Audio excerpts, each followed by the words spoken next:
Hi hello नमस्ते। मेरा नाम अक्षता आचार्य है। मैं एक एमडीआर टीबी सर्वाइवर हूँ और आज मैं आप सबसे एक बहुत ज़रूरी टॉपिक पर बात करना चाहती हूँ, that is TB and mental health. TB की ट्रीटमेंट सिर्फ दवाई खाने तक सीमित नहीं है। ऑनेस्टली स्पीकिंग ये काफ़ी लंबी और थोड़ी डिफ़िकल्ट जर्नी है जिसमें आपकी सिर्फ फिजिकल हेल्थ नहीं बल्कि मेंटल हेल्थ भी अफेक्ट होती है। मुझे याद है 2021 में मेरा डायग्नोसिस हुआ था। I was diagnosed with MDR TB with resistance to rifampicin. लेकिन उस दिन मुझे उस चीज़ की इंटेंसिटी पता नहीं थी, सो मैं इतनी नहीं डरी हुई थी।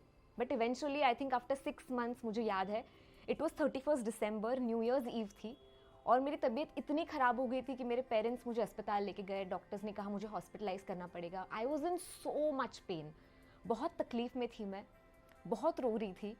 और मुझे पता था कि नए साल की शुरुआत मैं उस अस्पताल के बेड पर बैठकर दवाई खाते खाते, इंजेक्शन्स खाते खाते करने वाली हूँ।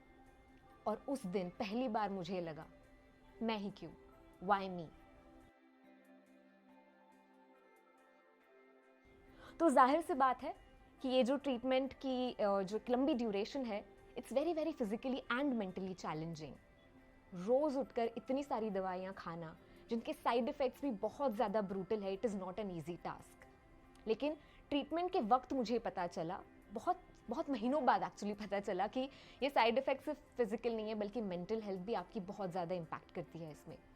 और तब लगा कि बहुत सारे लोग हैं जो इसके बारे में शायद बात नहीं करते, और बात तब होगी जब टीबी पेशेंट्स अपनी फीलिंग्स को एक्सेप्ट करेंगे। बहुत सारे लोग हैं जो अपने फीलिंग्स को दबाते हैं, काफ़ी शर्मिंदा महसूस करते हैं। मैं भी करती थी, क्योंकि मैं देखती थी कि मेरे सारे दोस्त अपने करियर में काफ़ी आगे बढ़ रहे थे। एवरीबडी वॉज अर्निंग मनी, लोग बाहर के देश में जाके पढ़ रहे थे, नौकरी कर रहे थे, पैसे कमा रहे थे, और मैं यहाँ बैठ के सिर्फ दवाइयाँ खा रही थी। What was I doing with my life? मैंने बाहर जाना पूरी तरीके से बंद कर दिया। तो ये जो एम्बैरसमेंट है, जो शेम है, ये सिर्फ बीमारी की वजह से नहीं है बल्कि बीमारी की वजह से आपके जो अदर एरियाज ऑफ लाइफ है जो अफेक्ट करते हैं, शायद ये एम्बैरसमेंट उसी में भी है। And that is where health support is very very important. You have to seek help from your family members. वो हेल्प आपको कहीं से भी मिल सकती है। मैंने जैसे कहा, फैमिली मेम्बर्स हो सकते हैं, आपके दोस्त हो सकते हैं, या आपके काउंसलर्स हो सकते हैं।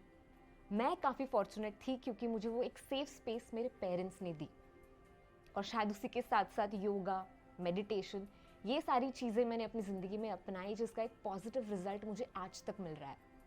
तो हाँ, अगर आप या आपके अपने कोई भी टीबी से गुजर रहे हैं तो प्लीज़ प्लीज़ प्लीज़ उनकी बात सुनिए, उनके इमोशंस को समझिए, और if they need help please extend that hand. वो हेल्प करना और हेल्प मांगना, दोनों चीज़ें बहुत ज़रूरी है।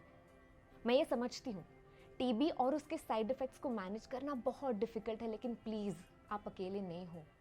खुद पर भरोसा रखिए, हिम्मत मत हारिए, हौसला रखिए, और आपकी मेंटल हेल्थ को प्रायोरिटाइज कीजिए।